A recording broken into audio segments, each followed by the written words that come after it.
welcome to the biggest solution in the universe, the show where we discuss every solution in the universe, from mammaries to ham and cheese, with over 5 million downloads. This is the only show where you decide what should or shouldn't be on the big list of solutions. I'm Maddox, with me is Dick. Hey. And Sean, our audio engineer. Hello. Yeah. The breast is a phenomenal solution. The chicken breast? What are we talking about? What you're just talking about. Mammaries. No one's brought it in. We got to bring in for the 100th solution episode. Yeah. We just got to bring in some huge titted strippers and get really into the mammary as a solution. By the 100th solution episode, one or more of us will be dead. And even more mammaries for the rest of us, Sean. Not if I bring in resurrection as a solution, shithead. You didn't think of that, did you? Hey, by the way, that intro, those intro solutions were Sean's. Thank you, Sean, for those suggestions. Mammaries to ham and cheese. And Dick goes, yeah, well, that's a sandwich. It is. You brought in sandwiches, right? Somebody brought in sandwiches. I did bring in sandwiches. The Jewish invention of the sandwich. The classic Jewish feast, the sandwich. The classic Hillel sandwich. Delicious. On matzah? Right. What is it, like dried figs on matzah? Come on, Dick. You tell me you go to Subway, you never had a Hillel? They don't know. The Jews, they don't know what their food is. If you listen to them carefully, you go to one of their events, you're like, what's in this? They just make up gross stuff. They're like, like a fish head, a tire, some Hot Wheels. We ground them up. 5,000 years we've been doing this. Cream cheese locks. Yeah. Sable and capers. What is it? Right. I only know what one of those are because I always pick them out of my food. Sable's a type of coat. No, no, there is like a mammal called a sable, I think, or a type of coat. But no, I'm talking about the fish. It's a fish? It's sable's a fish? Yeah, it's like a white fish. Come on, guys. Give us something we can, sink our teeth into. Not just literally, but metaphorically as well. Linguistically. Give us a ham and cheese. Give us a bacon cheeseburger. Huh? Give us a bacon. Are you talking to the Jews right now? No, Come on, Jews. Get your food game up. What's a really good Jewish dish? I guess matzo ball soup's okay. It's like on a cold day. The sandwich is a great Jewish dish. The sandwich, great Jewish invention. It is, dickhead. Anyway, how did we do? From last month, the biggest solution in the universe was batteries. Oh, great. Yeah. Yes. Great solution, actually. Great I like that solution. A lot. Mine. Followed by steam engines. Yeah. Mistake. You guys fucked up. I thought about that, right before the show started, Dick. I thought batteries came up above the steam engine. But nothing has impacted more lives in as a profound way as the steam engine, I think. Batteries may in the long run, but it hasn't been long enough. What are you going to carry a steam engine around in your pocket? We're going, what? No. You got to put plug a battery into that bitch. Those batteries are made in factories powered by steam. No one knows. No one wants to know how the sausage is made. Yeah, they just want to carry it around, right? Speaking of sausages, followed by deworming pills. Carry around the sausage. What? You said nobody wants to know how the sausage is made. They just want to carry it around. Yeah, like in a sandwich, Sean. Yeah. You never heard the saying, you can't have your sausage and eat it too? Because people want to carry them around anyway. Famous saying. Yeah. So it was followed by deworming pills, and then tapping your back pocket to make sure your wallet is still there. I forgot I brought that in. Yeah, I think everyone forgot. But I've done it hundreds of times since we recorded. Was it a solution? What, forgotten the solution? Tapped my pocket. So this might almost be a tie, actually, because as at the time of this recording, deworming pills had 205 upvotes, and tapping your back pocket to make sure your wallet is still there, 204. Hold on, let me change the votes. Too late. Fast. Sorry. Closing the voting. The polls have closed. That's as important as deworming pills is weird Matthew McConaughey's solution of tapping your butt. Get out of here. See if you have your wallet. You guys are such dumb shits. Look, that's why every vote matters, guys. Go to the website, vote on these solutions. Every vote matters. You saw what happened. One of these solutions missed out, although I'm going to say that's a tie. It's almost a tie. No, mine's, or whatever, mine outranked the other one, deworming pills. I love how 409 people give a shit. Well, more than that, because presumably there's some downvotes. Some downvotes too, Sean. Oh, okay. Mm-hmm. Yeah, Sean. Yeah, Sean. So 401. It could be hundreds of thousands for all we know. There's no way to tell. Yep. That's why every vote matters. True. Okay. Do you have any comments from that? I got a correction voicemail. Oh, let's hear this. Well, you remember that we were talking about the Voyager spacecraft And Yeah. there was a discussion over whether it was nuclear powered. I said it was nuclear powered because it's the best solution in the universe, as what we've shown. Yeah. And you said it was solar powered. Kind of a wussy way to power anything, in my opinion. We are all solar powered, Dick. Here's the correction voicemail. Hey, Maddox. This is your good buddy, Comrade Kratz. Doesn't sound like a buddy. I just wanted to point out doesn't. that for somebody who claims to like science so much, sure are a fucking retard. Okay. Fucking Voyager probe is like 20 billion miles from the sun. Okay. When you get that far away from the sun, it looks smaller than Dick's face. Of course, it's going to need a nothing. Come on. thermonuclear generator. Yeah. Jesus Christ, man. Okay. Well, we Couple both corrections. feel bad after that voicemail. First of all, I think I do know Comrade Kratz. He's a Twitch. He hangs around my Twitch room, which, by the way, I've got this loyal group of Twitch people who hang out in the chat room every single time. Do you call them the Maddox Militia? The Maddox Militia, yeah. You should. Actually. Oh, do you really? Yeah, Maddox Militia. Cool. Maddox Militia is a thing I used a long time ago. But no, so these guys who hang out in the Twitch chat room, Comrade Kratz is one of them. First of all, Comrade Kratz. What, are you shitting on that guy's explanation? Idiot. Wrong. The Voyager's not 20 billion miles away from the sun. That sounds like an exaggeration. Oh, you better be right. Yeah. After the last month. It's not. I will put money on it that it's not 20 How billion much miles. money? $12. Wait a minute. 12. Okay, $12. 12 with bucks. what? Comrade Kratz? You know what? Here.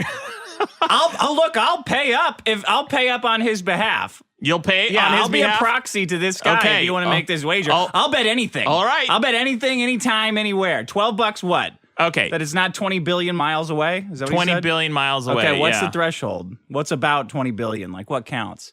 I would say between 15 and 25 billion qualifies. That's high. That's a huge percentage. 10 That's billion 50 miles? That's 50%, Dick. Order of magnitude. Come on. Nah. Okay. I will say that the Voyager. Let's see. The Voyager. It can't be more than a few million. Like maybe 100 million Okay, at most. if 100 million at most. Yeah. Okay, that's your over-under. Yeah. Okay, so if it's more than 100 million, More that than, guy's right. No, we're not playing Price is Right rules. That's opposite Price is Right rules, what I'm talking about. no.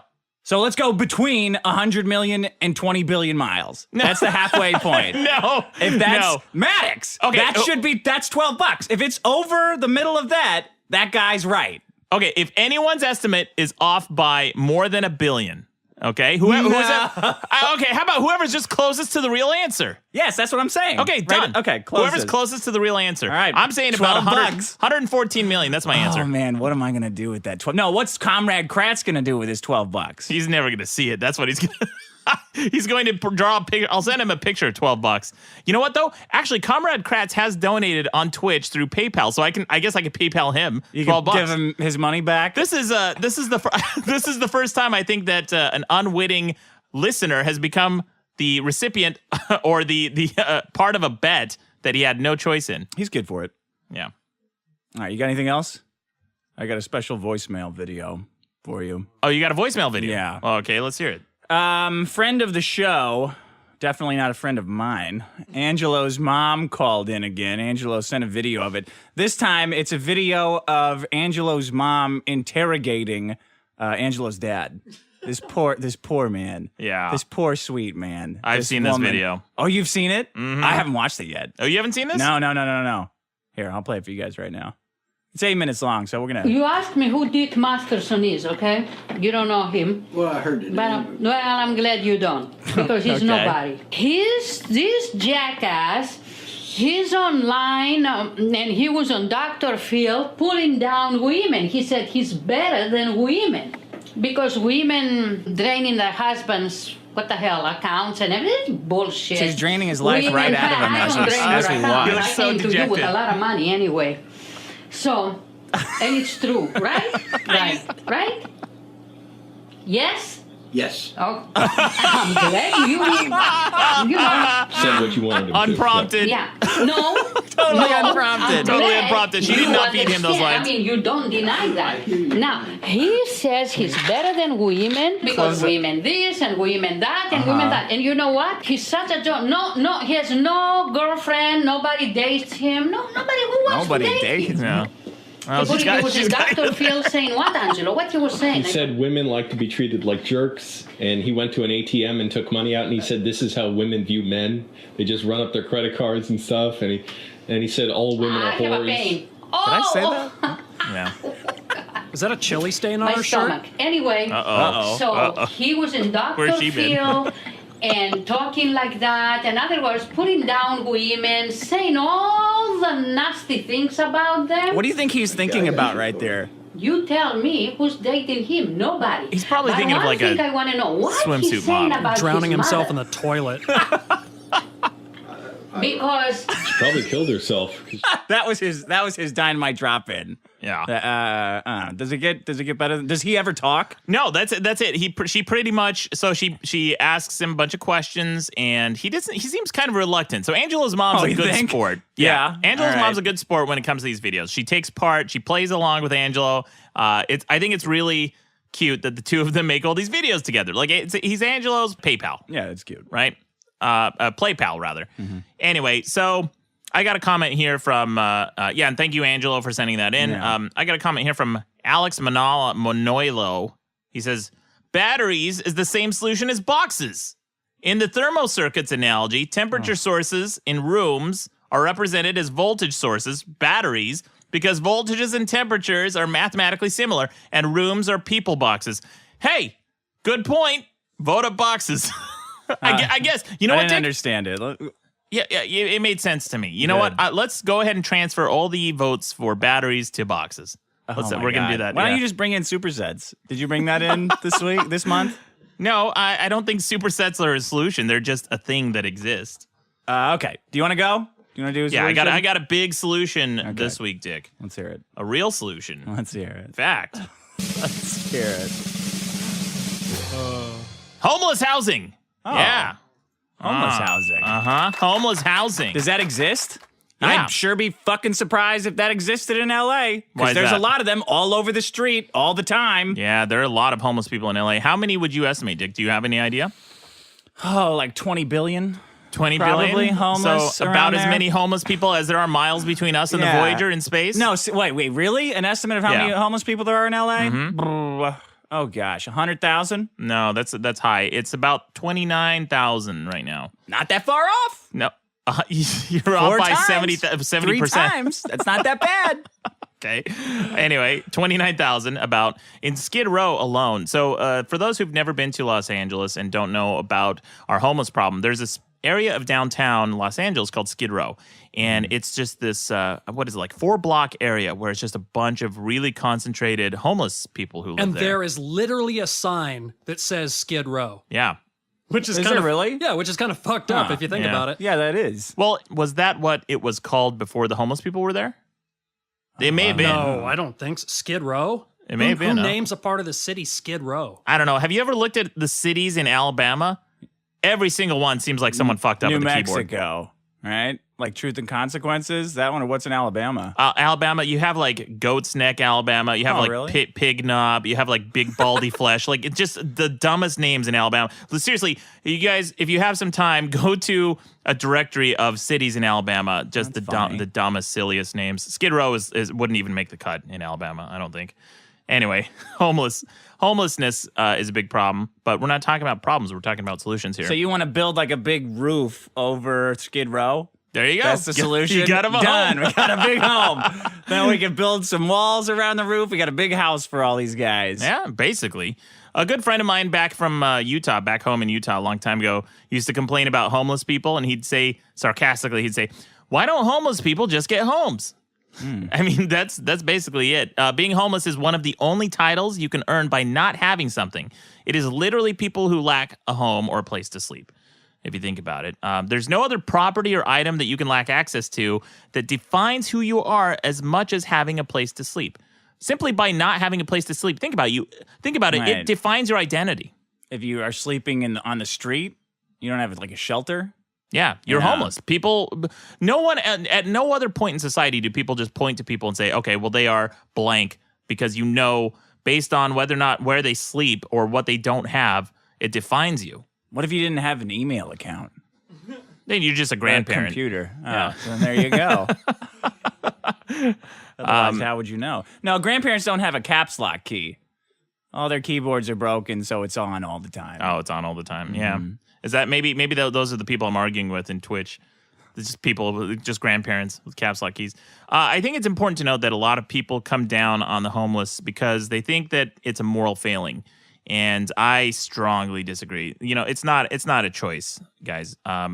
You know, like people just wake up one day and say, you know what, I hate working, and I think I'm going to go blow through my savings so I can only afford to drink Listerine, and then I'm going to vomit from alcohol poisoning, piss myself, and take a nap in a sidewalk while cockroaches nest in my beard. I think that's the life for me. This isn't, you guys, this is not a choice people make. Most people are not homeless by choice. Most people are not homeless because they're lazy. Isn't it drug addiction? Well, that's a big part of it, yeah. That's a huge choice. Yeah, mental illness. Well, we're actually getting to that. One of the main causes of homelessness is lack of affordable health care, believe it or not. We're all basically one or two medical emergencies away from homelessness. And you guys kind of take it for granted, but talk to some homeless people and ask them how they got into that condition. And you'll find out pretty quick that a lot of them just are down on their luck. They had one or two medical expenses that they couldn't afford. Their bills piled up. They got evicted. And next thing you know, you're homeless. I find that hard to swallow. That's the reason. Medical emergency causes most homelessness? Yeah, one or two serious medical emergencies cause homelessness. Well, I think that can be true if you have no family around to help. Right. And a lot of these people have nobody but themselves. So, yeah, you get fucked. Wow, I'm really... I don't know about most, but... Yeah, I gotta... Well, I'm going to get to... Maybe a couple, but addiction sounds way more likely. Okay, well, I have those statistics here, actually. Because, like, that's not how credit works, right? Like, if you get in debt with the hospital, they don't send the goon squad out to boot you out of your apartment. You can freeload forever. No, that's true, but I don't want to interrupt your thing. It's just surprising to me. No, it's not the main reason. The main reason, actually, according to nationalhomeless.org, is domestic violence. They say is a big cause of homelessness for both men and women. And it's not just spousal abuse; it's adolescent abuse. Like if you think about it, a lot of kids, like when they're turning around the time of 16, 17, 18 years old, they're very vulnerable. They're going through a lot of emotions. There's a lot of stuff going on. Sometimes you have a falling out with your parents. I mean, I sure did. When you're 16, 17 years old, if you run away from home, you don't have credit. You don't have an employment history. You don't have a college education. So basically, the only types of jobs you're able to get are menial jobs. And if you find yourself desperate enough, you may fall into drugs and addiction. That as you know, the other big problem of homelessness. Approximately 16% of homeless people suffer from some persistent, debilitating mental illness. That sounds about right. That's 16%, but addiction. Do you know what mental illness it is? It's varied. There's schizophrenia. There is chronic depression, things like that become debilitating. But addiction is another reason that people often cite for homelessness. And there's a great video from YouTube, from a YouTube channel called In a Nutshell, and I have been promoting this like crazy. This is such a good video. I really want everyone to listen to it. I brought in a clip from this video, but basically it gets to the root cause of addiction, and it's not what you think. Now, I really want people to watch this video. I'm going to link to it on the website, the full video. It's really worth watching. It's like a 4 or 5 minute video. Here's the clip from this video. Listen to this. If you, for example, break your hip, you'll be taken to a hospital and you'll be given loads of diamorphine for weeks or even months. Diamorphine is heroin. It's in fact much stronger heroin than any addict can get on the street because it's not contaminated by all the stuff drug dealers dilute it with. There are people near you being given loads of deluxe heroin in hospitals right now, so at least some of them should become addicts. But this has been closely studied. It doesn't happen. Your grandmother wasn't turned into a junkie by her hip replacement. Why is that? Yeah, why well, is that? I think they're just predisposed to it in their brain too. Some people, but I'm gonna blame. I mean, I'll blame the. I'll take a hard line and say you can resist it no matter what. But I I think certain people are more predisposed to addiction of whatever their favorite poison is than others. Well, And that- certainly psychological. Well, there factors is a play part of genetic it. link, and it does alter your brain when you Sure. start using certain things. Yeah. Yeah, but that's not all of it. That Right. may be the case, but this video talks about where our understanding of addiction came from. It basically came from an experiment, I think in the 1950s or something, where scientists took a rat and put it in a cage and gave it two sources of water. One was normal and one was laced with, I believe, cocaine. And left to his own devices, the rat overwhelmingly drank from the cocaine, became a junkie, and died. And they concluded that, well, drugs are addictive. The rat couldn't stop drinking from the cocaine water. Therefore, drugs cause addiction. That's the obvious solution. Well, it wasn't until more recently that another scientist took a look at that experiment and thought, well, I mean, look at the environment the rat was living in. They thought that when? In the 50s? That was a think. rat experiment? Yeah, maybe the 50s or even the 30s. It was probably earlier. I think it was the 30s. It was a long time ago that they did this experiment. So this is where modern understanding of addiction comes from, is this experiment. And then another scientist more recently did an experiment. And he said, well, look at the environment the rat was living in. The rat was just put in an isolated cage and had no other choice. Maybe the rat didn't choose cocaine, but he chose cocaine over the alternative of his miserable existence. And so he did another experiment. He made a rat enclosure that was basically like rat Caesar's palace. You know, like it has everything you would ever want, lots of other rats to play with and have sex with. Rats from different, the same family members. Little fountain. A lot of toys, little Little fountain. blackjack, little rat blackjack. Got a little rat blackjack. Ooh. And Little back a rat. and the house always loses. Back a rat. And the house always loses in this. Then it's not fun though. Well, But these then what happened? these rats were having a great time. Blowjobs, orgies, the whole. Oh the my whole nine god, yards. half of them were having a good time then. Okay, there was a bunch of gangbangs. 9 out of 10 people enjoy them. Anyway, so The other one's lying. they put these rats in this different enclosure that was basically like rat heaven, right? Right. They gave them also cocaine laced water and regular water, and they found very few rats touched the cocaine water. They didn't care. Sounds about right. And in this experiment, it was obvious that the big variable that changed was their environment, and they found that your environment has much more to do with addiction than anything else, than your predisposition, your genetic predisposition, whether or not, because a lot of people were afraid during the Vietnam War. A lot of our soldiers went abroad and became addicted to heroin. So people were really scared shitless that these Vietnam vets were going to come back home And be junkies. roaming the streets. But that didn't happen. As soon as they came back home, they kicked the habit because they were back with their families and their loved ones, and they were happy again. Yeah. So, wait, Vietnam vets? yeah. Well, there's Tons probably of homeless more Vietnam than any vets. other war because they were treated so shitty when they got home. Yeah.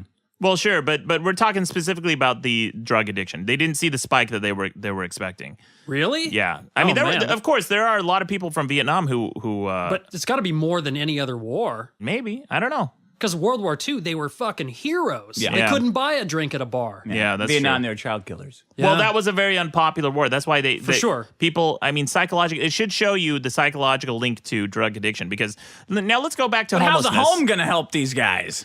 Well, Sounds like they need more homeless people out there. They need some Cards Against Humanity. Let's go to Skid Row and throw a bunch of Twister and games at them, right? yeah, maybe they'll problem play solved. Naked Twister. That'll solve it. Let's take them to Vegas. Yeah.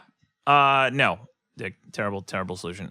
Anyway, so they looked at Caesar's homeless Palace? Homeless blackjack. Yeah, Caesar's Palace. That's what I'm talking about. Caesar Palace. So back to homelessness. Like, let's go back to that picture of the adolescent who has a fight at home. Already, the environment is not happy. It's not a good environment. It's toxic. It's abusive. The kid runs away from home. Okay. Are you talking about you? No, I didn't run away from home. That's a valid question. A lot of people do. No, This bottle of cocaine water I did move out pretty in a abruptly. soup thermos. Fuck you, Sean. I did move out pretty abruptly. Actually, would that count as running away from home? No. Did you tell them? Did you tell your family you were moving out abruptly, or did you just leave? I think my last words were "fuck you, fuck you, fuck you," and then I got I'm running away. I did move out pretty abruptly, but You ran away. You ran away from home. I ran away from home. I've never gone back. You're Peter Pan. Look at You're me a now. lost boy. So yeah. Anyway, I ran away from home, and no, but In Utah, how stereotypical can you get? yeah, my circumstances were a little bit different, but I've never been addicted to anything. But So kids run away. they're and in a bad stranded, environment. They got nothing. Yeah. And so next thing you know, because of the environment they're in, they don't have anyone to fall back on. Thankfully, I had a pretty good network of friends in Utah, and a lot of them helped me out at the time. I didn't really need it. I had a good job at the time. So I was one of the lucky ones. I was already in college. I had a good job. It wasn't a big deal. Yeah. Okay. What job? Fuck you. Hold on, I can find it. You can keep going. I want you to play this. Telemarketing company. Got a long time ago when I was a girl. Really shitty. Telemarketing Who's that company. job? I worked for one for 9.5 years. 9.5 years. You Yeah. ran away from home for. What an asshole. Okay, so this kid's really sad. Yeah. So anyway, so that's what causes addiction. Addiction is a problem of connection. Is the I guess the conclusion of this video. You feel not connected to people. Isolation, like you mentioned, Dick, and that's what causes addiction, and that's what causes, I think, a lot of homelessness. A little annoyed that you brought in my problem of addiction here. What, you brought that in? Go ahead. No. I'm making a joke that if anyone's going to bring in addiction, it should probably be me. Right? Probably. Yeah. Well, watch this video, Dick. It may change your life. It's a really good video. No 5-minute video is going to tell me something about addiction. I don't know. Not to demean the video. I'm sure it's great for people who are not addicts of things, Well, but people who are let's be addicts, reasonable. yeah, but people who are addicts aren't necessarily experts on their own condition. They are just experts of suffering. They know what it is to have it. Well, you have to learn about it. What You do know you what I mean? Well, yeah, no, you're Yeah, absolutely yeah, of right. course. Read about it. My parents are huge gambling addicts. Yeah. And it may all go back kinds. to, it'll come full circle. It may go back to the environment that I was raised in, the environment that we live in. If you were a depressed person, if you're living in an environment that isn't making you happy, that's a huge variable. That's a huge component. Oh yeah, there's a lot more. We're finding it's a lot more nurture than nature. It used to be the whole argument. It's like, well, obviously it's some of both, but man, you cannot underestimate the conditions that you were raised in and what you were exposed to. Makes a big difference on who Huge you difference. are. It basically defines you. It does. To an extent. And if you guys think that your scowl or angry rebuke of homelessness, when you tell people to get a job, is going to be the punishment that inspires them, you're an idiot. Really? No, yeah. You think homeless people haven't been told to get a job before? You think you think they're sitting around waiting for you to drive by with your window down and throwing a half full Diet Pepsi cup at them to tell them to get a job, and that's going to be the one thing that pushes them over the edge, and they're going to be inspired to go out there and fix up their resume and walk into Bill Gates' office and say, "Here you go, sir, hire me." You think that's all it takes? I don't think it's one way or the other, but I think they've fucked up a couple times to get where they're at. I think that they're also encouraged to not get a job in some instances by government programs. Oh, interesting. I think Dick. government welfare programs are not necessarily to their advantage. Well, Like, we're going to come wean back them. to. Okay, you remember that. We're going to come back to that. Cool. But I disagree because I don't think I know. the default human disposition doesn't want to be homeless and impoverished. People Yeah. don't want to be reduced to begging for scraps and sleeping on the sidewalk. There's nothing glamorous about being homeless. It's one of the worst conditions you can have in society, short of being in jail. I think most people would choose homelessness over jail, but that's like a. Sometimes they probably don't. Don't they commit crimes to get a nice meal sometimes? Is there Sometimes. instances of that? Well, people who have been in before too. Yeah. Yeah, Because they're sometimes. used to it. I know the term institutionalized gets thrown around, but Yeah. at least they know what they're doing, where they're supposed to be, that they're going to get 3 meals a day. Yeah. I've actually known 2 homeless people in my life, like friends of mine, who were homeless, and both of them were friends, and I didn't think of them as homeless until one day I asked them casually, like, where their apartment is, and one of them said, "I don't have an apartment." I said, "So where you sleep?" He said, "In my car," and that's when I realized that one of my close friends, who I never thought of as homeless, is a homeless person, and of both of these friends, they both had similar conditions. They're both sleeping in their cars. They're both homeless. Vastly different attitudes. One of them was really angry and frustrated and depressed and had a lot of anxiety about his condition. He didn't like it.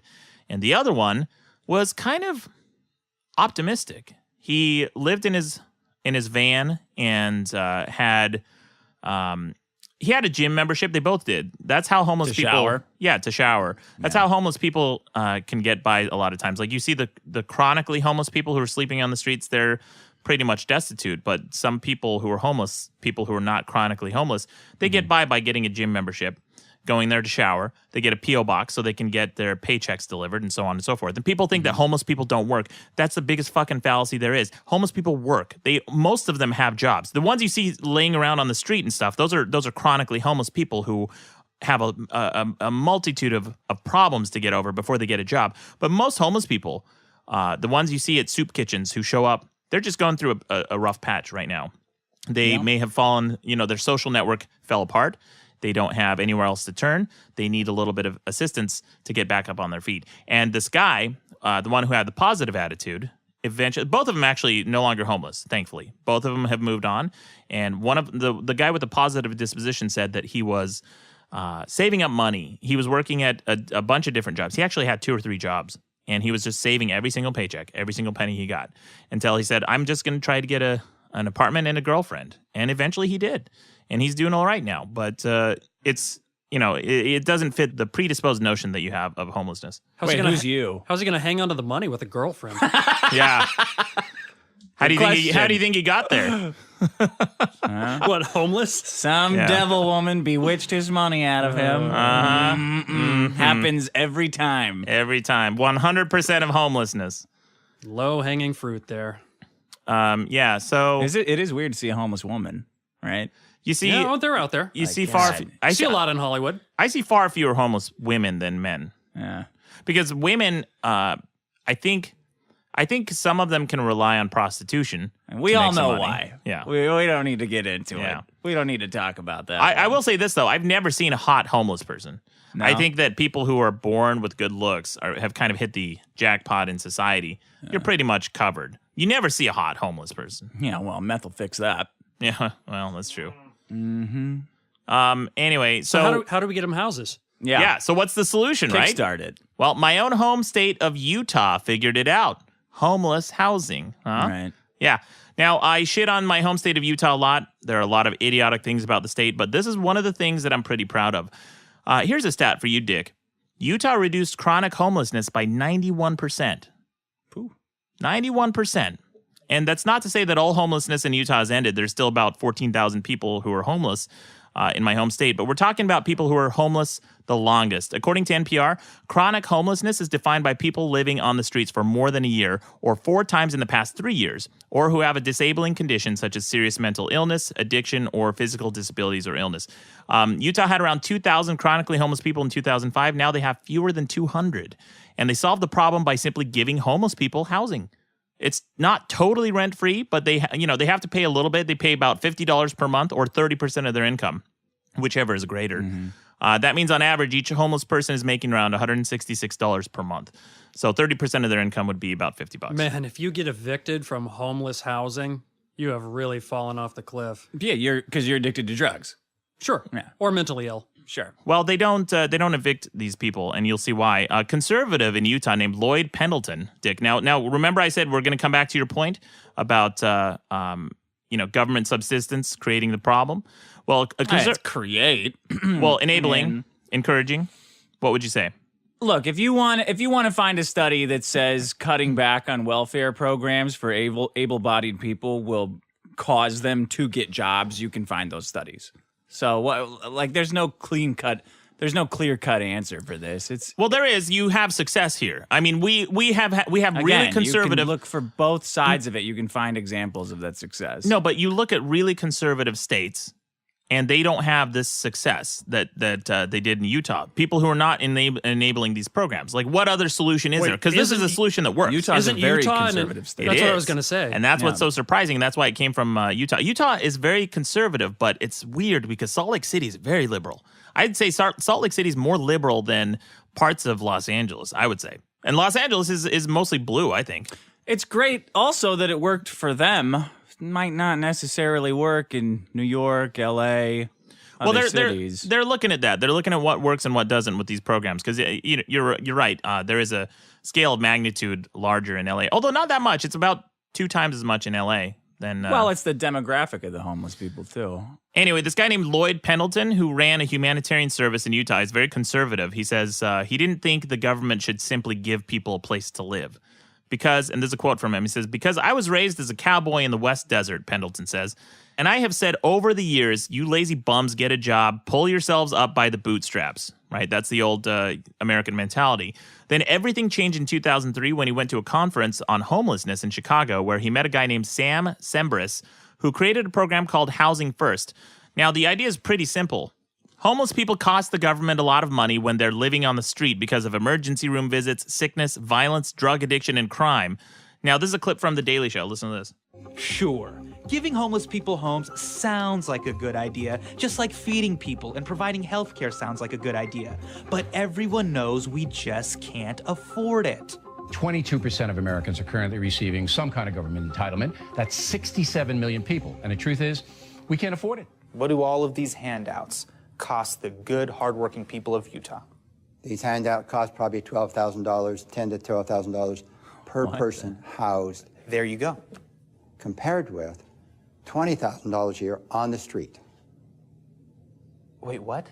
What we give them is more effective and efficient than the emergency system of emergency room visits, EMT runs, and jail time. And actually, those estimates have been revised. That was kind of an older episode, but it's now about $30,000 to $50,000 per person per year that they're saving just by putting these people in houses. Well, that's good. Yeah, of course it's good. So that's how you're paying for this. First of all, homelessness is costing you more by not addressing it, by not dealing with it. By simply putting these people in low-cost housing, you're saving money. Yeah, but does it cost me more? No, it costs you less. You're saving money, Dick. No, I mean, but how do we pay for that low-income housing? Am I going to be taxed more? It's coming from federal taxes, yeah. So am I going to be taxed more? No.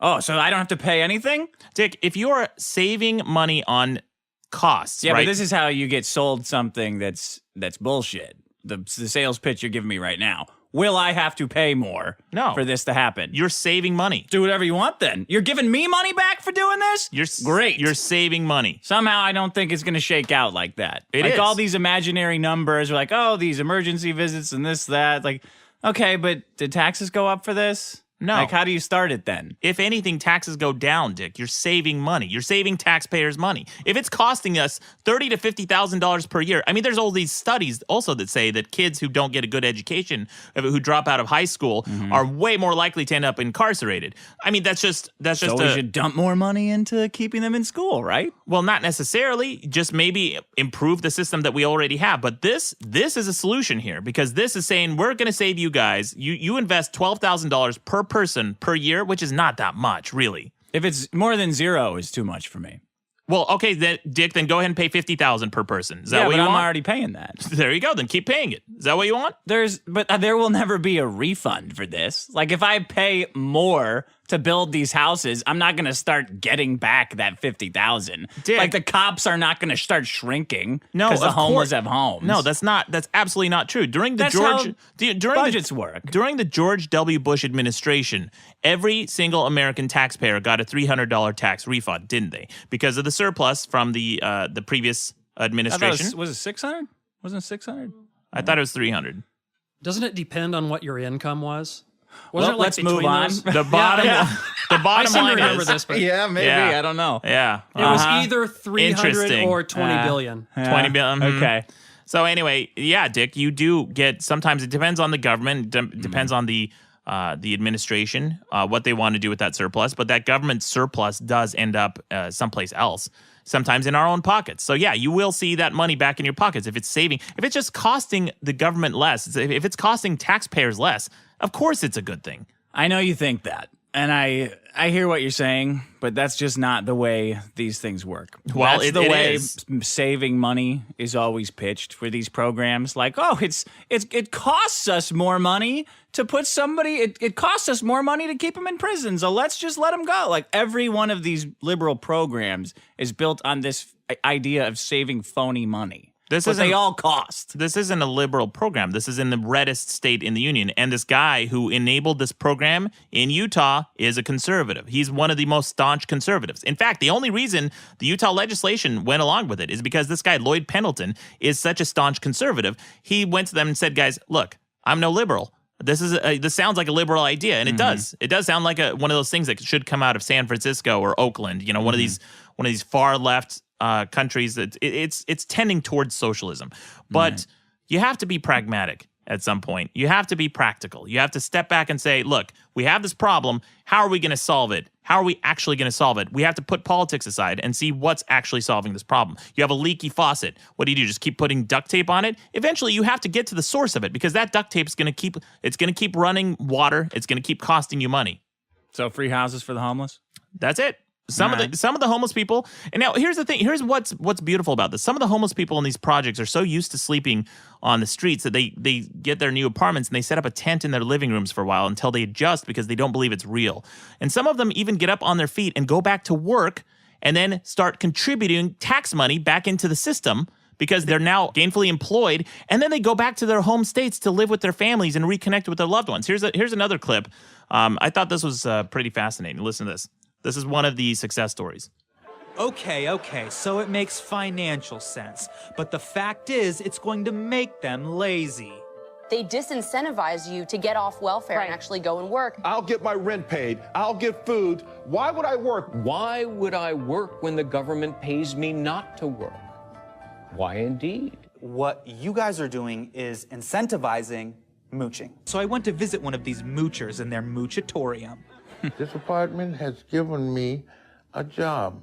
With that job, I can move back to Chicago and be with my son, my daughter, and my family. There you go. Now, this guy who was homeless his whole life, now someone came along, gave him an apartment, gave him a second chance, started putting him in counseling, started to address his mental illness and his drug addiction, and suddenly he got an actual job and started making income. And he was able to get back up on his feet and move back home to Chicago to live with his family. They've not only solved that guy's problem and reduced homelessness, they've actually made him a contributing, functional member of society. Isn't that the goal, Dick? I mean, all this stuff costs money. Like, it's great that it worked for that one guy, but it all costs money. I don't okay, yeah, it's cool that everybody got enough free shit and this one guy got back on his feet. But it's not just one guy. Look at the success stories, Dick. Seriously, if you're interested in this, I highly encourage everyone, and put politics aside. I don't care what your political beliefs are, because I'm politically agnostic. I couldn't give less of a shit if this is a liberal or conservative program. I'm just looking at the numbers. This works. This is working. We have results. I would like to know what percentage of people get back on their feet, based on these programs, though. It would just be interesting. Well, this is a really good success case, right? This guy here. Let's just say that none of these people get back on their feet. Just as a base, it's just going to cost us $12,000 per year per person. It costs less than putting them in jail. I have friends in... What's that? How much is that? $12,000 per person? $12,000 per person. In Utah or in L.A.? In Utah. Well, what's the housing price going to be like in L.A.? I don't know. It just depends. A shitload more. Look, man, right? I don't know. I don't know if this is... But you got to know these things. That's what makes it a plan. Well, they haven't done it in L.A. It's hard to tell. Yeah. It's hard to tell. It's hard to tell if this... I know that other people have tried projects like this in bigger cities, and they failed for various reasons. But this one may have worked because it's called Housing First. There was another program, I think, called Housing and Services where they... $300 million is what that would cost in L.A. Yeah, for 30,000 homeless people. And why don't you go ahead and multiply that by 30,000... Right? 30,000 times 30,000. Yeah, but we're already paying that. That's the point, Dick. We're paying that now. So if we pay a little bit less, we'll save money. Yeah, I think that's very optimistic of you. That part. Like, it doesn't work like a menu where you just go into McDonald's and you're like, I'll take all the homeless people in prison for whatever, 500 million, and then the next menu item is free houses for the homeless, 300 million. You say, oh, I'll just take that one. I don't want that other one anymore. Like, that's not how these big systems work. What's the alternative, Dick? I guess what's a better solution? I guess, you know what? Maybe I'm wrong. Maybe you should drive by and throw your Diet Pepsi at these people. See, tell it's them to the get a way job. you phrase it, like it's one or the other. Well, what's like, a better I'm just solution? saying, It's a little extreme. Yeah, it's very. It's nice that it's worked in Utah, show but me a it's better very solution. optimistic. I mean, Dick, homelessness is such a big problem that everyone's been trying to solve. Get all these homeless on a bus and send them to Utah. There you go. Problem solved. They'll all get back on their feet and they'll be out here in no time to be with their families. So that's actually what they do. They'll knock on your door like 2 years later with name tags on, offering you a book. Why don't they all? Why aren't churches open to the homeless? By the way, a lot of them are. Why aren't giant cathedrals full of empty space? Why aren't they just full of bunk beds? No, a lot of them are. No, the entire thing. Like what? They're sitting with their. Never mind. Because Dick, first of all, Dick, a lot of the homeless shelters and a lot of the homeless soup kitchens and things are run by churches of many denominations. Those are the majority of them are run by multi-denominational churches. Yeah. But anyway, back to this.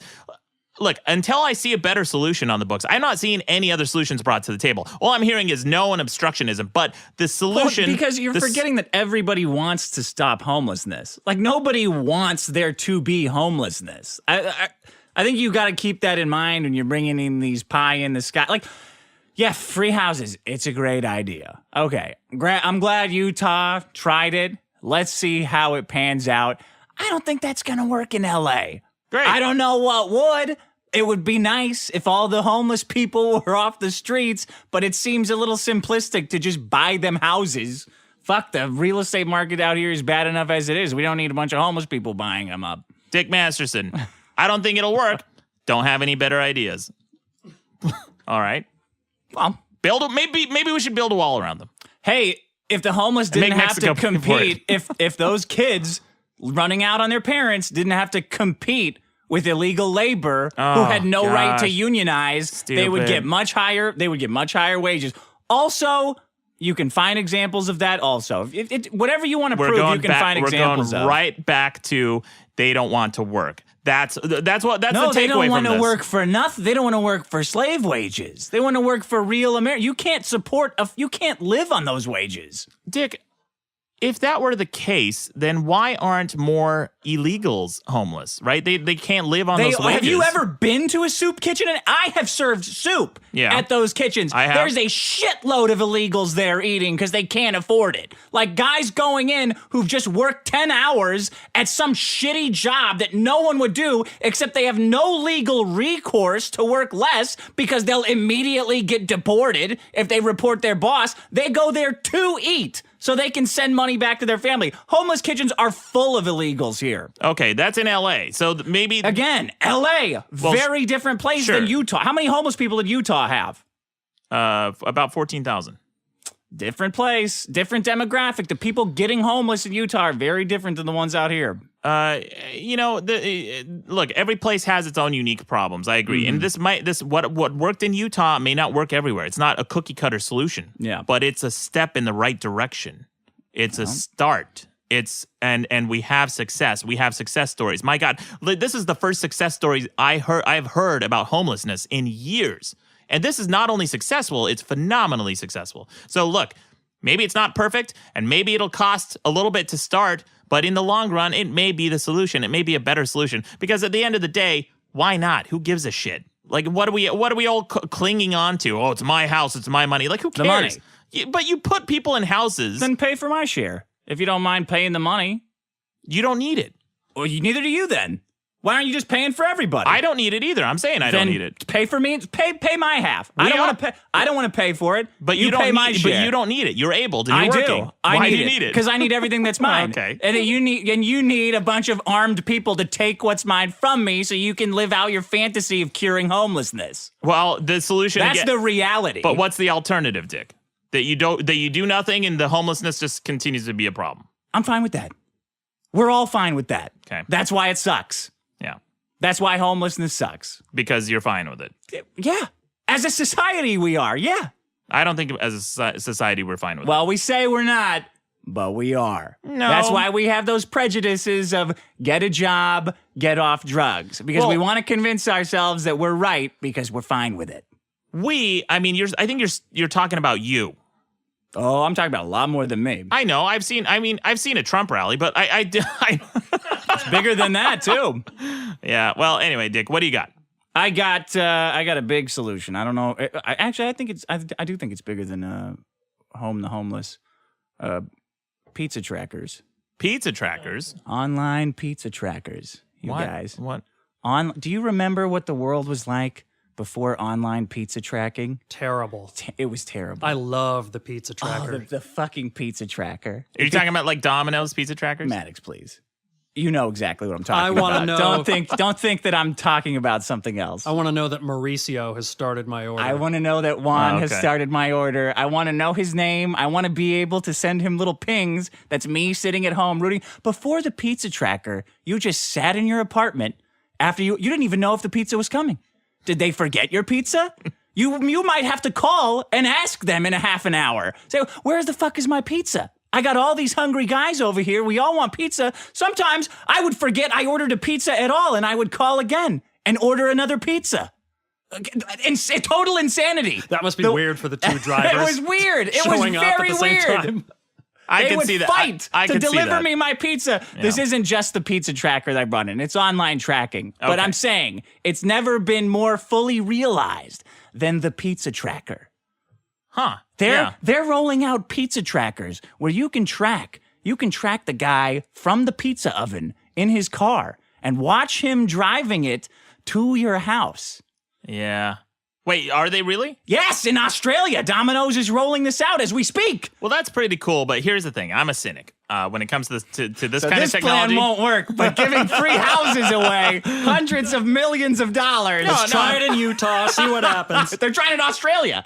I think that what they could be doing with this is they just, like Domino's corporate looks at the average amount of time it takes for them to make a pizza and then put it in the oven, take it out to the delivery car, right? And they just say, okay, on average, it's going to be about 17 minutes. And then they just calibrate the pizza tracker so that every 3 minutes, it just updates it. Oh, now it's in the oven. Now Mauricio's putting the toppings on, and now Mauricio's putting it in the box. Do you really think that that's what they do? It could. You motherfucker, you really think that? Yeah. You're not admitting it, but you think that. I do That's think what that. That's what's Yeah. going on in your brain. Well, what do you think? They have their ovens synced up with some like fucking Wi-Fi thing that's updating a server all the They time? just click a push a button on button. they push a button on the point of sale system. The same thing that prints out what's on the pizza. Like all the instructions and the ingredients and the toppings, they just press next, done. And then it updates the system. I'm and then- skeptical. Oh, you're such a fucking cynic. You're such a cynic. Oculus Rift, you'll believe that plugs right into your brain, but a pizza tracker where you have to press a button. That's way out Man of on the moon, yes. Yeah. Pizza tracker, No fucking way. way. Absolutely 'Cause not. it just doesn't seem efficient. They're going to pay a bunch of workers standing around pressing buttons all day. But they have to press the button anyway. It's the same people making your pizza. Mauricio presses the button when I don't think Mauricio so. puts it in the oven. You're No. so fucked. You are so fucked. This applies to UPS too. Do you think they're just fudging it too? Like FedEx, UPS, those things. Remember No. when you would just wait 6 to 8 weeks for a package to show Yeah. up? What an idiot. What an idiot, What an yeah. idiot. Those kids. I trust UPS and FedEx because they're a large scale company. But with not a lot, Domino's. No, not Domino's. There's nothing at stake. Why would Domino's invoke this kind of system? Look It at seems how silly. excited I am about the I know. pizza tracker. That's why. But Dick, put yourself in the shoes of a manager at a pizza joint, right? And I'm having seizures. Hold on. put on Let your me take my watch put on, off. Put on your poor cap, all right? Imagine you're homeless and you're making ends meet by working at a Domino's, and you and you're standing in the kitchen, right? You have like 10 orders coming in, and all of them need to be baked and delivered and sent out immediately. You're gonna pay your employee to stand around there with a terminal, a POS on his belt, He's constantly already got pressing it. buttons like. He says when he's done, he presses the button. I don't know about standing around. I mean, What do they walk back to the terminal for 10 orders? 120 times an hour? That's what they got to do is go press that button? Have you How seen many those pictures? pizzas do you think they're cranking small. out at Domino's? It depends on the day. It Let's see depends if on we where can- I'm. Let's see if we can overload it. Let's order 200 pizzas right now from our local Domino's and see how long the pizza tracker takes. Let's order 20 I billion. guarantee you, it will be the correct amount of times.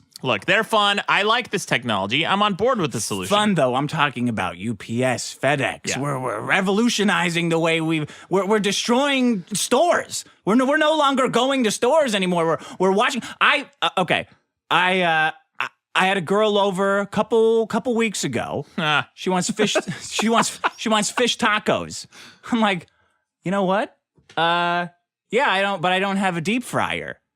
And she's like, oh, that kind of sucks. I'm like, wait a minute. I heard about this new app, right? This Amazon Now app. Yeah. Like, I'm going to try it out. I load up this Amazon Go Prime app. I punch in deep fryer. Motherfucking 2 hours later, this dude is driving to my apartment from Glendale with a deep fryer in his car. Huh. This is tracking. Everything is tracked now. I want more tracking. I want everyone I put in directions when I go anywhere. I punch it into Waze. I track myself getting there. Even though I know where I'm going. I know how long it takes. I need the satisfaction of seeing the tracker advance on my phone. Do you know the Find Your Friends app? Yes. See, the stupid motherfuckers don't turn off their location services on their iPhones, and you can tell if they're lying or not. Oh, based on where they are? Yeah. Sean, why do I get the feeling that you're doing creepy shit with that? What else is there to do? Nailed it. Look, we need more. Everything needs to be tracked online. Yeah. I want a tracker for everything. I want everyone RFID'd. I want to track them. I want their little icons going around. I want to track the pizza through my body. I don't ever want the tracking to stop. I want all of the pizza molecules from the oven through my body coming out in the poop.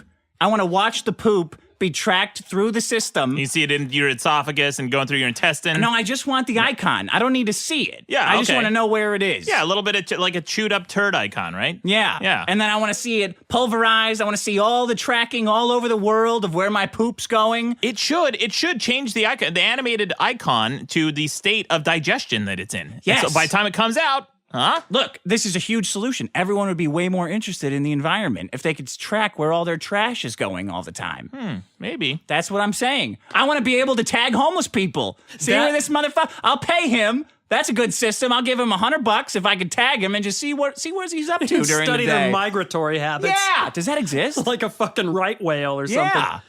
I thought about doing a video when I first came out here a long time ago about like a nature documentary with homeless people, where it was a satire on nature documentaries. Sure. But yeah, basically, you tag him, you see him. Track them. Track them. Before prank bros, like they would call social experiments, their shitty pranks, we called it satire, right? Oh, okay. You just say what you mean, and then you tell everybody it's satire. It's satire. Yeah. That's ridiculous. Get out of here. Why would I say something like that? That's my solution is pizza tracker. Okay. Online tracking is what it is. Look, it's fun. It's sometimes useful. And I would say sometimes, but maybe like 20% of the time for me. I'm talking just personal experience. Here's the times that tracking has been useful for me.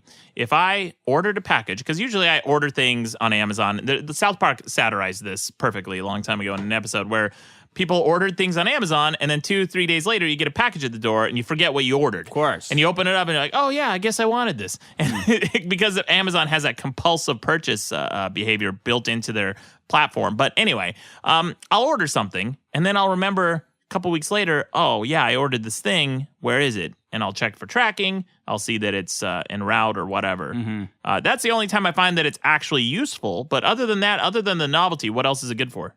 What are you talking about other than the novelty? You didn't hear the pizza part? Other than the novelty. Why do you think that tracking is so good and important? Well, it's inventory control too. Like controlling where inventory is, I think is, the next step in convenience consumerism. Like the bridge between having to go to the store and you're printing at home 3D printers is definitely this. Like controlling where everything is so you can get it immediately. That ordering a deep fryer from my fucking home was the most convenient thing I've ever done in my life. And that is the definition of a solution, is making something the most convenient it's ever been in your life. Well, Dick, it's amazing that you're an iPhone owner, because iPhones are the least convenient phone, man. Every time you have a problem with that shit, you got to go right to the fucking store. Every time you gotta go to the store, have a genius wipe your ass. I don't know. That's my solution. What's yours? Good solution. This homelessness really took a long time. Yeah, it did. Do you feel good though? Big solution. Do you feel like you really deserve to go to heaven after trying to fix homelessness? I mean, I haven't done anything. I just can't. You talked about it. I came in here and ran my mouth. A video. Yeah. There you go. I mean, I don't know, man. Sometimes people, believe it or not, do find inspiration, and they do get some reprieve from this podcast. I've talked to a lot of people. Sure. I've talked to a lot of people who do get, they really like it. Really impacts their lives. So art maybe inspires people sometimes. Yeah. Who was that? Who was the name of the guy that shot Lennon? Hitler. His name was Mark Chapman. Mark Chapman Andrew. Is it Mark Chapman? Mark David Chapman. Mark David Chapman. Oh, man. I'm so tired of Lennon being, lionized. Why? He's a great he's great a musician. I don't like him. I don't like Lennon. You don't like him or you don't like his music? Him. Oh, okay. And his music. There was a lot not to like about John he Lennon. was a fucking chronic wife abuser. Yeah. He's a huge asshole. In the early days, I know he admitted that. Yeah, he was a huge wife abuser. And then what pisses me off about him is that fucking song Imagine. That's him, Great right? song. Yeah. Oh, garbage. Oh. Garbage song. You write a better song than that. Was that also the song where it had "Give Peace a Chance"? Was that a Lennon song? Well, that was a thing when Beatles. No, he and Yoko were sitting in bed for like a week. Give peace a chance for peace. Yeah, that I think it was the pisses Vietnam me off, thing. man. That pisses me off so much. Why? Give peace. Okay. Give being rich a chance. Give success a chance. Why don't we just you can give be rich mean? and want peace, can't you?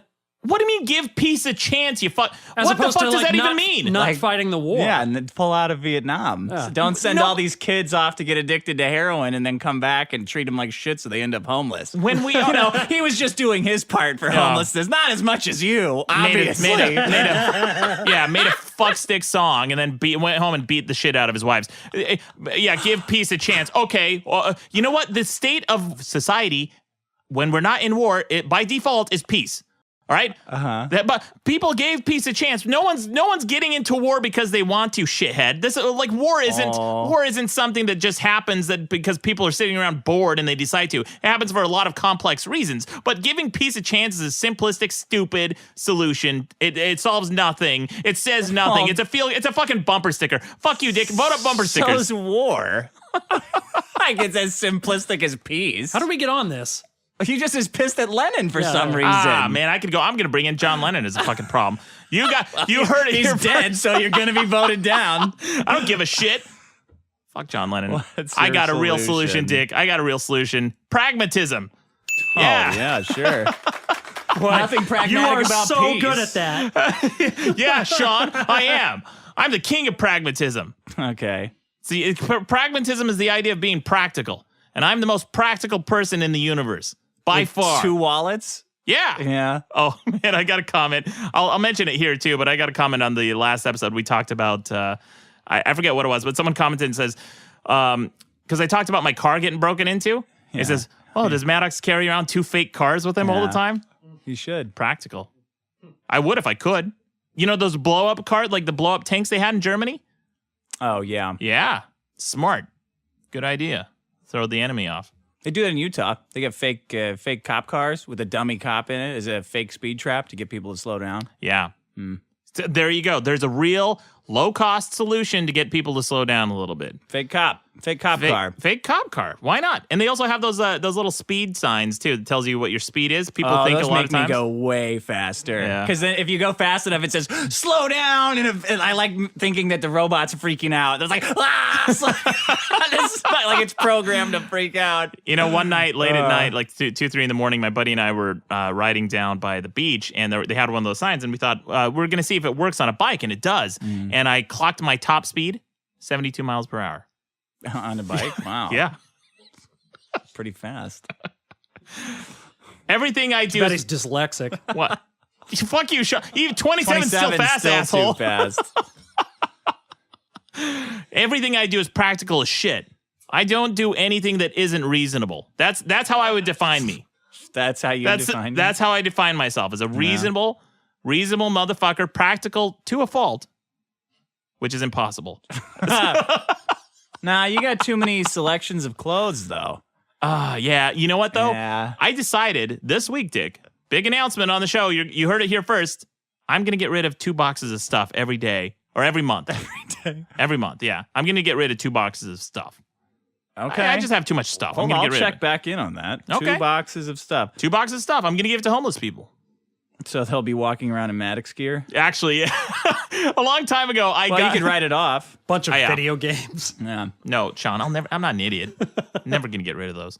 A long time ago, Very pragmatic of you. Thanks. Thank you. A long time ago, I made a batch of shirts that turned out bad. By the way, guys, this is just totally blowing sunshine out my own ass on the quality of my merchandise. You've been doing it all episode. Why would you preface one specific segment with that? Yeah, whatever, Dick. All right? Because I'm a humble guy, all right? Humility, big solution. Anyway, so I made this batch of shirts a long time ago. This was when I was still doing all the shipping and fulfillment myself. It was kind of funny because a lot of people would buy things way back in the day when I had my old online store, and they would say they would leave a comment in the notes section saying, "Hey, tell Maddox this, or give Maddox this, or tell him to." And then some of them would try to fuck with me. They'd say, "If you send my invoice to me as an origami dinosaur, I'll PayPal you an extra $25." And then, of course, I'm going to do it. Yeah. I would very pragmatic. Yeah. I made $25 for like 10 minutes of work. I just had to look up a YouTube video on how to make an origami dinosaur. That's very pragmatic, I think. Yeah, it is. Isn't it? Yeah, it is. That's what 25 times 60 per hour. That's a really good $150 an hour you're getting. There you go. There you go. What's more than that? Anyway, Dick. So I made this batch of shirts a long time ago that were kind of bad. And I told the manufacturer, I said, I cannot use any of these shirts. I'm not satisfied with this quality.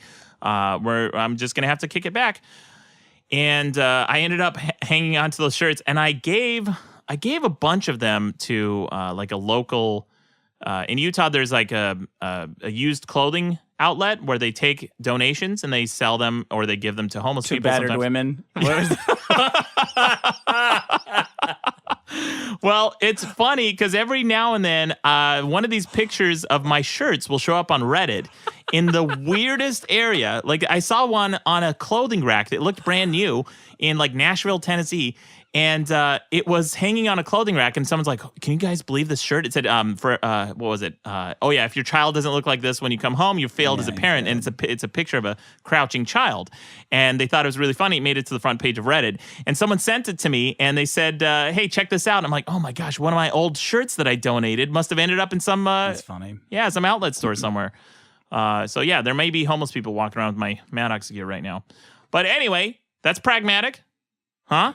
Yeah, giving your shirts away? Yeah. I don't know if that's pragmatism. Why not? It's reasonable. It's practical. You have bad shirts. What do you do with it? Throw them, give them away. Give them away. Okay. I wouldn't use that as an example of something that's pragmatic, though. That's magnanimous. I guess. That's the other thing I am. Yeah, it's more like just dumping something and not in the trash. Instead, you just dump it at like a Goodwill. It's like not being aggressively wasteful. True. Yeah. It's a very moderate, temperate view on life, I think. What else do you do that's pragmatic? Oh man, everything. So I've talked about the garbage in the freezer on this show, right? Yeah. It's very I wouldn't say that's pragmatic. Why isn't that pragmatic? Putting what did you say you did? You put old fruit in your freezer so it wouldn't get fruit flies? Correct. Anything that rots, even like one time I came home with a couple of friends and I walked into my apartment and it smelled like shit. It smelled like just like someone took a big dump. And I walked to the source of the smell and it was my garbage can. I look in it and I guess I filleted a salmon. World's greatest detective. Straight to the garbage can. I filleted a salmon and I threw the skin in there and it was just sitting in there rotting. And I turned to my friends, I'm like, "Do you guys smell that?" And they're like, "Yeah." I'm like, "Why aren't you saying anything?" And they're like, "Well, we didn't want to be rude." I'm like, "It's fucking pungent. I can barely breathe in here. I got tears in my eyes. Are you kidding me?" And it weren't tears, it was vinegar. Yeah. But anyway. Well, they probably figured they didn't have to say anything. Or that like people who have that in their apartments usually live like that and probably be insulting. That they maybe probably not fight you on it. Sometimes not the case, Dick. Sometimes it just happens by accident. Yeah. Anyway, from that day on, I came up with a practical solution by putting everything that rots in the freezer until I'm ready to take the garbage out. Done. Problem solved. Where's the line between pragmatic and weird?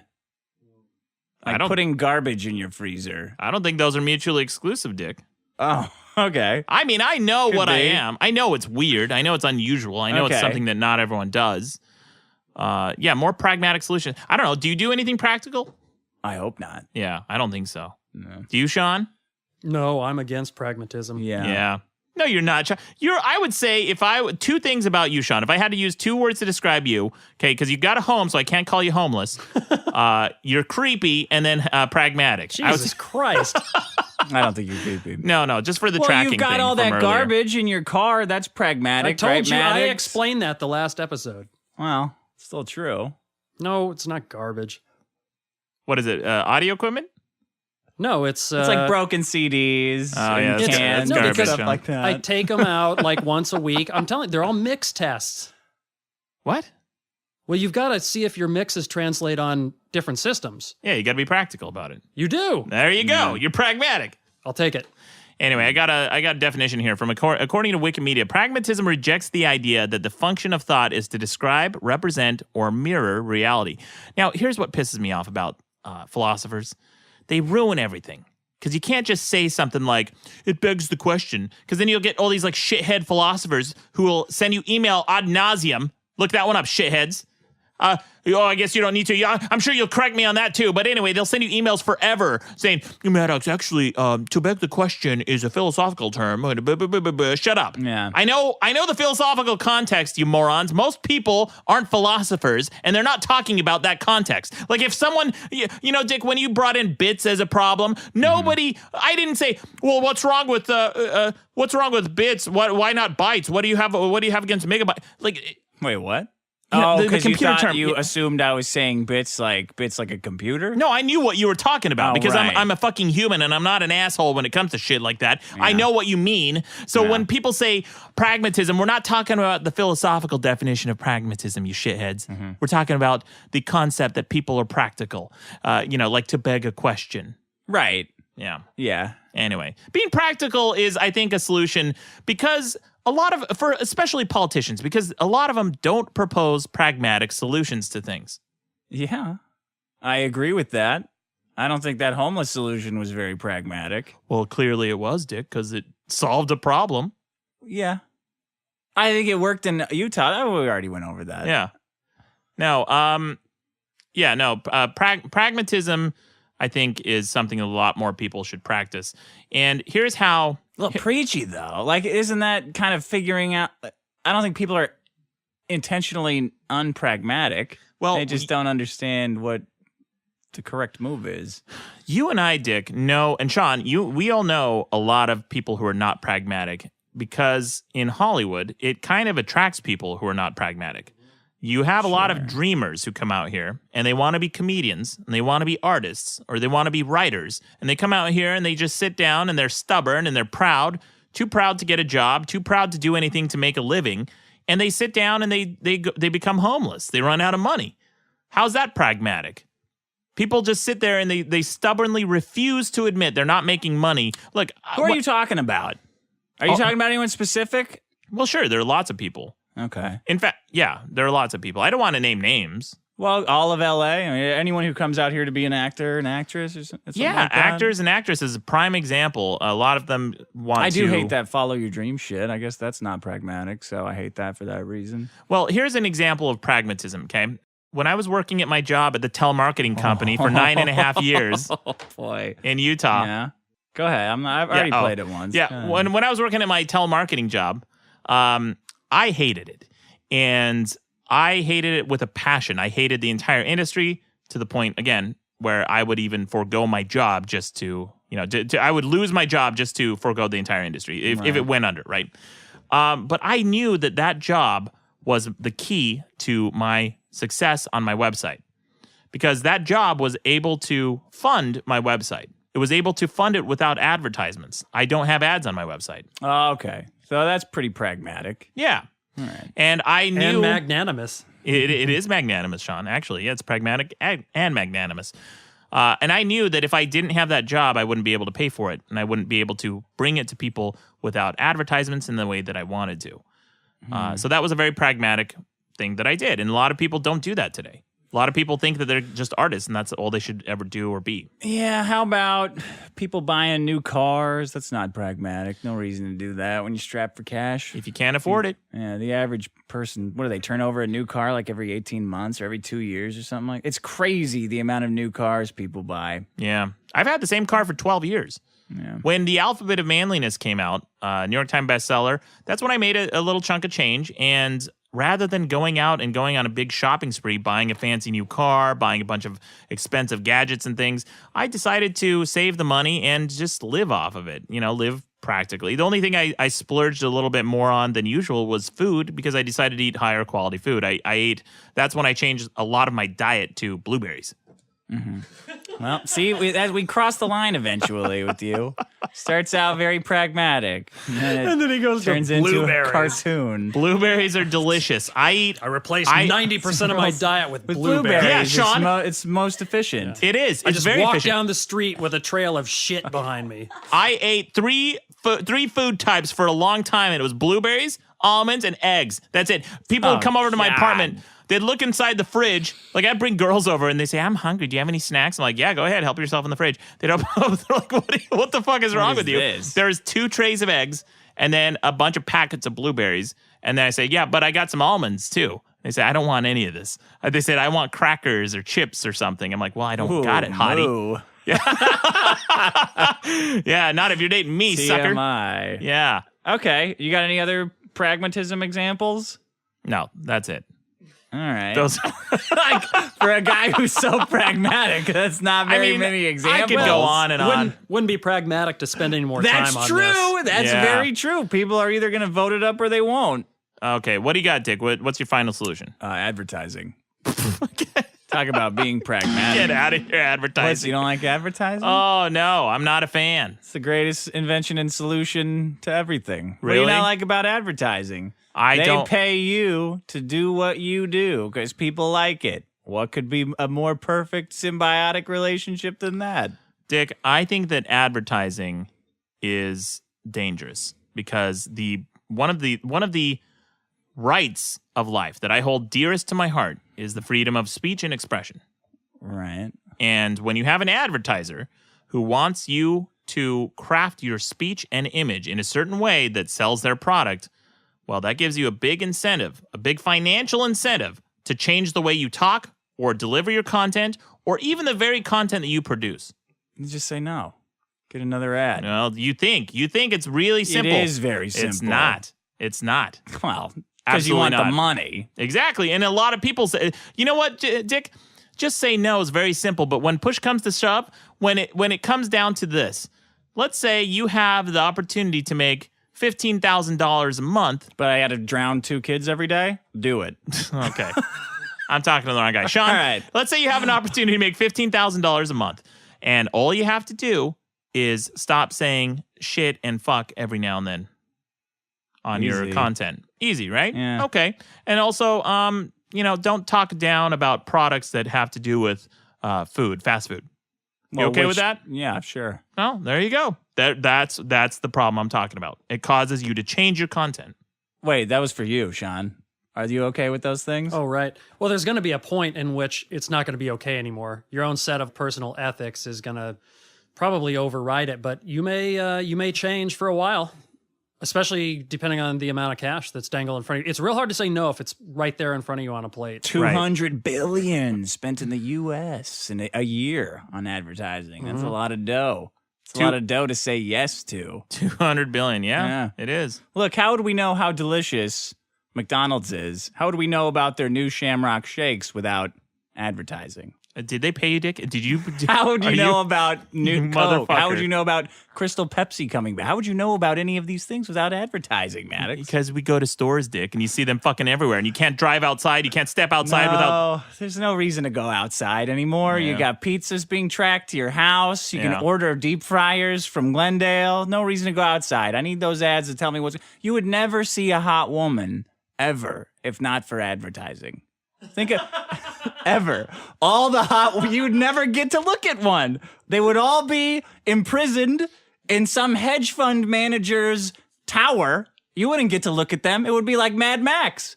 That fat weirdo, Darth Vader, that white Darth Vader had all those chicks up in his tower. None of those guys got to see them ever. No advertising. Okay. That's why. All right, Dick. Well, I'm glad you brought Mad Max up because you would see them you'd see them in movies. They're always cast in movies and TV shows. In fact, I'm a little tired of seeing hot chicks. All right. Oh boy, you should bring them in as a problem. I will. Hot chicks are a big problem. Kids wouldn't know about delicious cereals if not for... Can you imagine the shit your parents would try to sell to you as what counts as cereal without ads? They just give you a bag of oats and be like, you wouldn't know any difference. You just, well, I guess this is what I eat. I'm a kid. I got no autonomy of my own. I got to eat whatever's here. This is the whole world to me. This bag of cereal oats that came out of a trash bag, whatever it's called. Thanks to ads, you know there's a whole world of marshmallows and frosted cookies you could eat for breakfast. Okay, so it contributes to obesity. What else? Oh, obesity. Who doesn't like good? What kind of cereal do you like? I don't. Mr. Oh, we know that you do. I stopped eating. Fuck you. I stopped eating. That's the thing, Dick. When I was eating cereal all the time, that was my big vice. I talked about this a long time ago. When I started losing weight, I bought my last box of cereal ever, and I haven't bought one since. That was like almost 10 years ago now. Google exists because of ads? How about that one? That's not true. They do. They're built on AdSense. Well, now, but they weren't monetized with ads. They didn't come into existence because of ads. Yeah, they exist now because of ads. Now, in their current state, absolutely. No, they exist, period, because of ads. They would be nothing without ads. Google invented online advertising.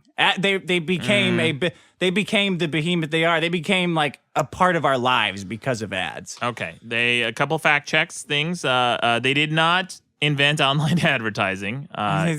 Okay. There was DoubleClick before them, or what was it? Nobody gave a shit about those. They're the ones that made it what it is. Context-based. Context-based, absolutely. I agree. They changed the game. That's what it is. They changed the game. And Google exists today largely because of advertising revenue. Same with YouTube.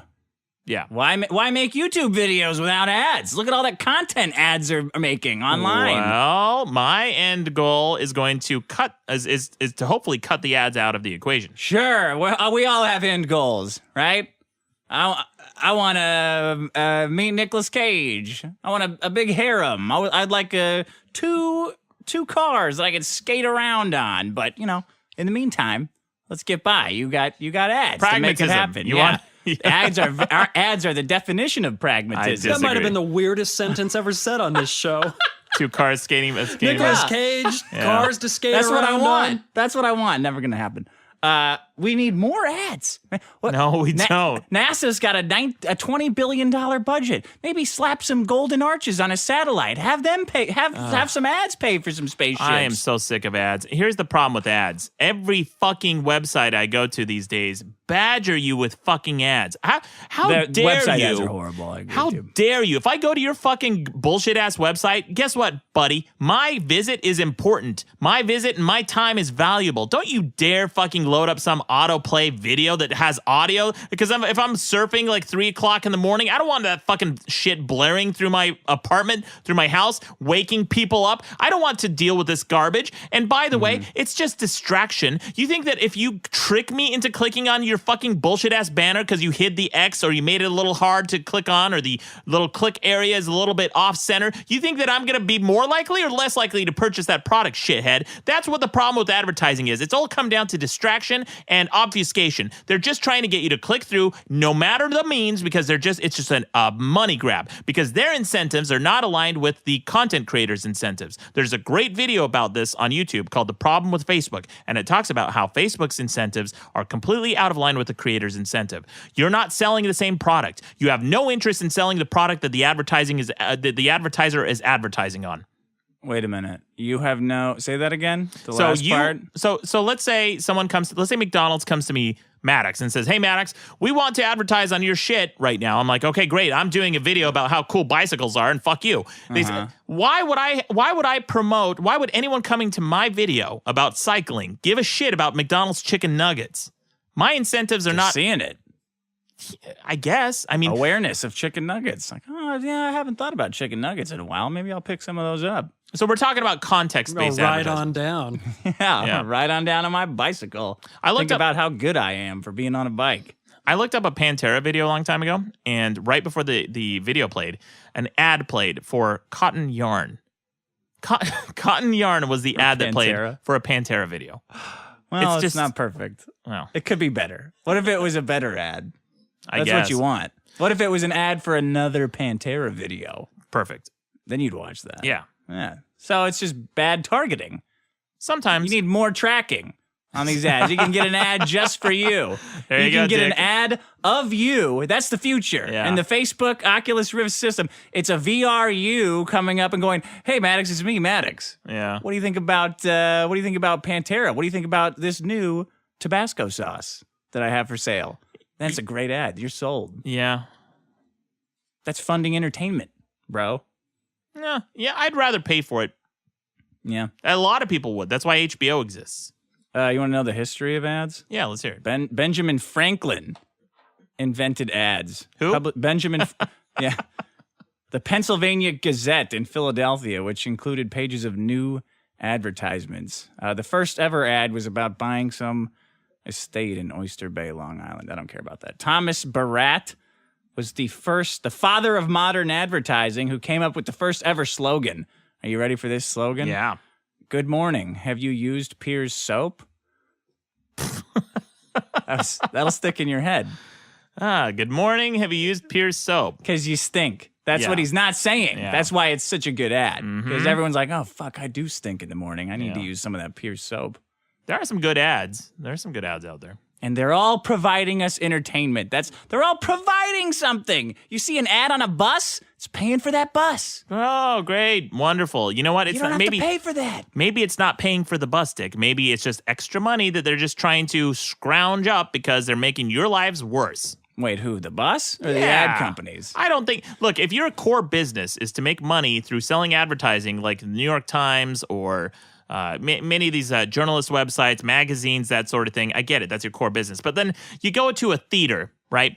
The theater is funded by movie tickets and the 20. purchases of snacks. 20. Yeah, you're and right. you sit there and there's a fucking Doritos commercial and fucking tacos and a local real estate bozo and it's garbage. It's garbage. And it makes me feel like I'm in a bazaar. You know, you walk into you walk into a bazaar right. and that's what it feels like. I do. It sucks that kids won't see the old movie ads that were just silent and they would play for like on an endless loop. Yeah. Now they've got that 20-minute presentation led by some awful clone of a daytime television host. Like that is horrible. Welcome to AMC Theater TV, the AMC TV network, or whatever what's the other one? Lowe's Cinemas, Entertainment Network. Regal's got one. They all have Regal's, one. yeah. They all went together. It was like they all decided, hey, you know what? Fuck everybody together. We're all just going to record these 20-minute ads and shove them down everyone's throat. It's awful, man. You know, there's a city in South America, Sao Paulo, who they decided, I think back in 2004, 2005, no ads. The entire city, they decided to take down every single ad. Every single billboard? Every single billboard. You go to Sao Paulo right now, there's no ads anywhere. Just like North Korea. Yeah, so what? How do you know what to eat then? You go to a restaurant. Drive around annoying people, asking them, Use hey, Yelp. what's good to eat? Use Yelp. Yelp's powered by ads! All right, that's my problem. We're running long. That's okay, because they're getting their money's worth for this episode. Solution. That's your solution. Yeah, that's my solution, right, Sean? Sorry. Yeah, no, I think ads, I totally disagree. I think ads are mostly a problem. I think that ads do fund some things, but the only time that I care about ads, and I think ads make sense, is when the advertisement is aligned with the product that you're selling. So in a video game magazine, I used to love the ads. I reveled in them. I loved the advertisements for the products. It made me excited for what was coming up next because I was interested in that topic. Sure, it's targeted. Do you want better targeted? Do you want better targeted ads? That's great. So does the advertising industry. Yeah, I think ads cause self-censorship. I think ads are ultimately... You should just take one and not censor yourself. Fuck, No breach way. the contract. No Who way. cares? Because you know what, Dick? It's too tempting. You cannot be... Look, even the best tool is bad at measuring itself. Are you talking about you? I'm talking about anyone. If you say... for years, people said, hey, Maddox, why don't you put ads on your website? Yeah. There's a better way, guys. I think a better way to make money is to create a product and sell it for a reasonable price, a good quality product for a reasonable price. That's how you sell your product. That's a good ad. Yeah. But people come to my website, right? I sell merchandise, and they You also find advertise it. I don't. Yeah, you do. On like Cyber Monday, you get a big old fucking banner on your site. I've seen your ads. But that's not advertised anywhere. That's my own website. People are coming to me to read my content, and it's part of my content. So when they're coming to me and they're ingesting my content, it's all me. They like me already, and they're seeing more content that has to do with me. It's very targeted. Okay. It's very targeted. It's a great ad. It's not an ad. I'm not paying for it to be placed anywhere. It's a mention. Sure.